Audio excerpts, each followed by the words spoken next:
Hello everyone. Again, welcome to my YouTube channel.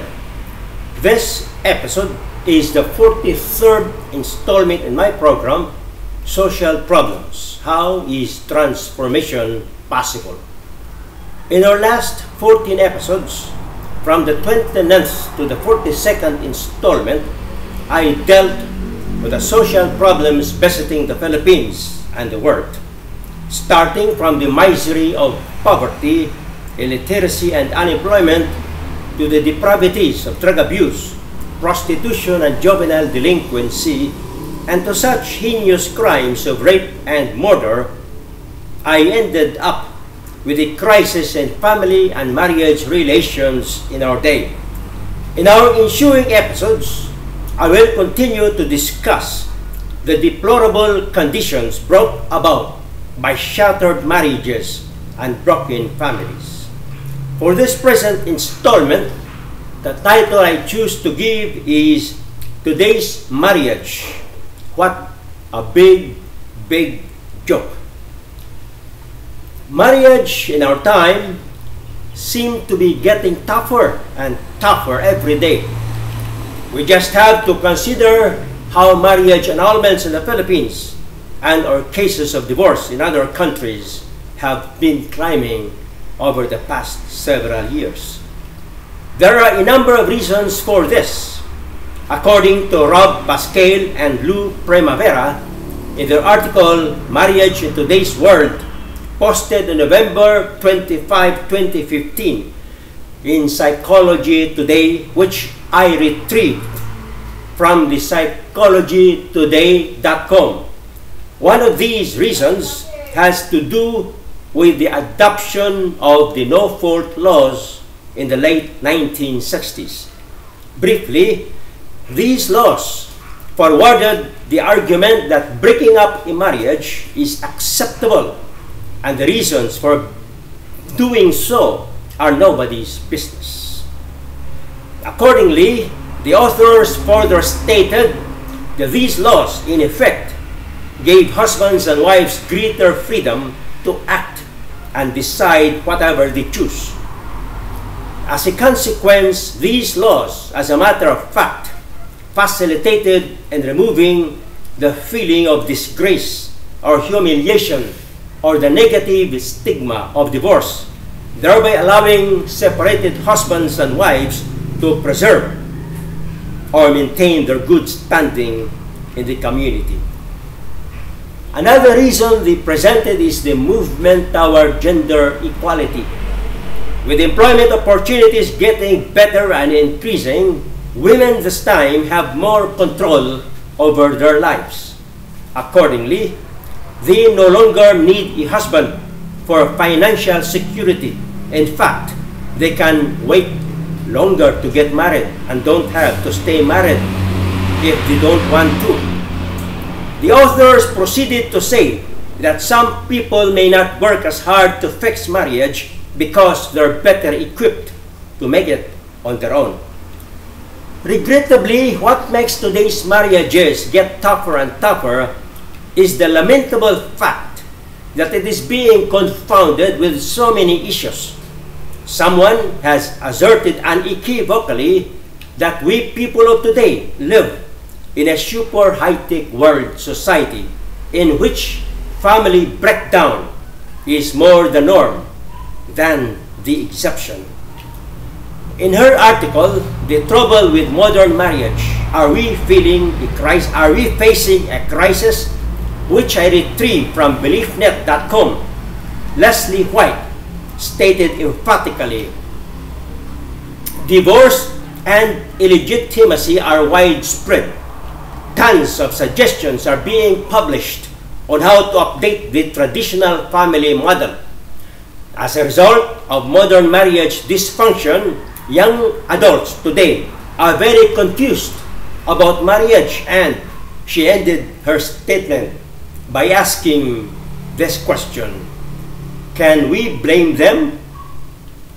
She made her point very clear in saying that married life indeed has changed a lot since the Second World War.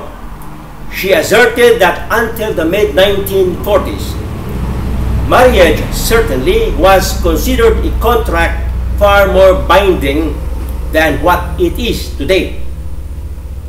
At that time, she pointed out, society had a clear understanding of what was considered acceptable as well as appropriate, and this, she emphasized, was generally based on what worked well for the family. Unlike today, divorce then was very much, stating in her own words, frowned upon by society, in particular the church, which at that time had significantly more influence than it does now. When there was a problem or when trouble unexpectedly came into the marriage, the husband and the wife were both determined to save and preserve their marriage. Leslie White made clear the emphasis that till death do us part was not just an expression uttered in the altar. According to her, that phrase meant everything.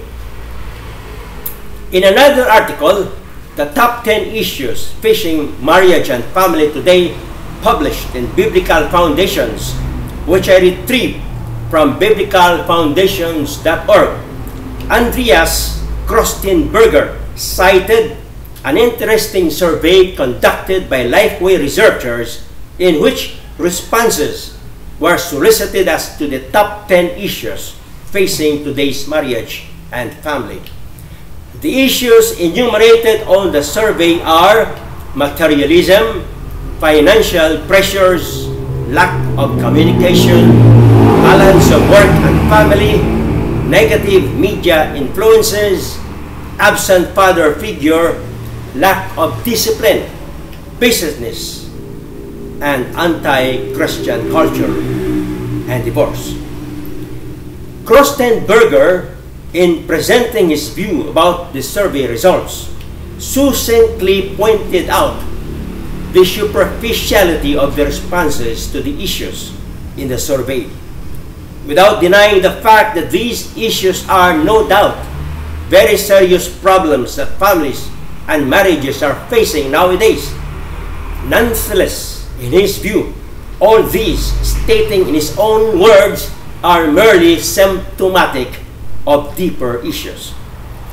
According to him, these, as a matter of fact, are clearly the consequences of other deeper problems. He thereby made clear the emphasis that they are not the real issues that families and marriages actually face. He said that the root cause lies somewhere else, and so the remedy must start at this deeper point as well. But what really is the primary root cause of the failure of Christian marriages today? This is the crucial question that Krostenberger finally asked in his article. And his direct answer to his own question is this: in my judgment, he said, it is people's lack of grounding in biblical teaching on marriage and the family. Then he made clear emphasis of the fact that precisely the crisis that besets or plagues today's marriage and the family is actually symptomatic of a deeper spiritual crisis that can be remedied only by return to the biblical foundation, that is, the scriptural teaching on marriage and the family. Krostenberger proceeded to make the assertion that clearly it is not the lack of good intentions that Christian marriages fail, nor is it the lack of Christian resources. According to him, these are certainly in great abundance. What is lacking, he categorically stated, is the right kind of resources plus the recognition of the fact that marriage and family are at the heart of a divine institution that is the target of intense spiritual warfare. For this reason, Krostenberger stated further, good intentions are superficial remedies are not good enough. Rather, people must once again be taught God's plan for marriage and the family. And they must commit themselves to live out this teaching as part of their Christian discipleship and as an expression of their witness to Christ in this world. In our ensuing episodes, I will cite shocking statistics on marriage annulments in the Philippines and cases of divorce in some countries around the world. If you enjoyed viewing my program, I'd like to invite you to please click the like button, and for those who have not placed their subscriptions yet, to please subscribe to my YouTube channel. Again, let me take this opportunity to inform you that my first book, entitled Human Transformation, Why and What For, with my late father, Moises R. Canayday Sr. as my co-author, which has already been published, is available for sale at Amazon.com. You may read a preview, or you can buy a copy of this book from Amazon.com.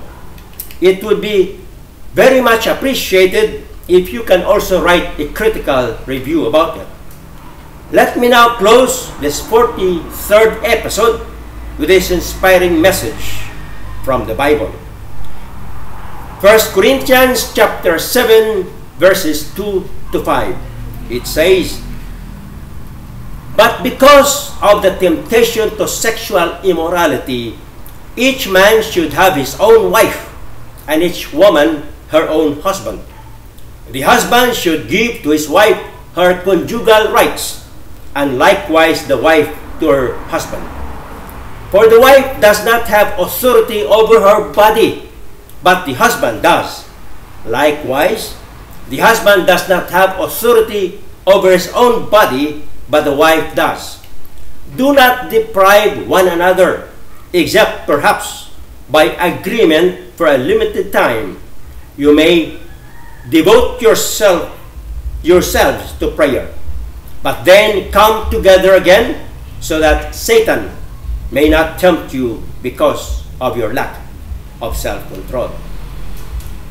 This passage tells us that God intended marriage to be where the expression of human sexuality is to take place.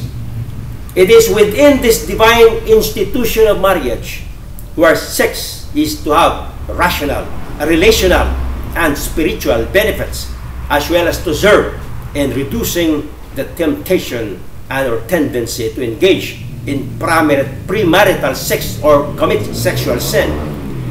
Married couples are commanded to be faithful to one another. They are to be united as one and inseparable, and to avoid marriage annulments or divorce. Thank you, my valued friends. Let's meet again in our next episode. God bless us.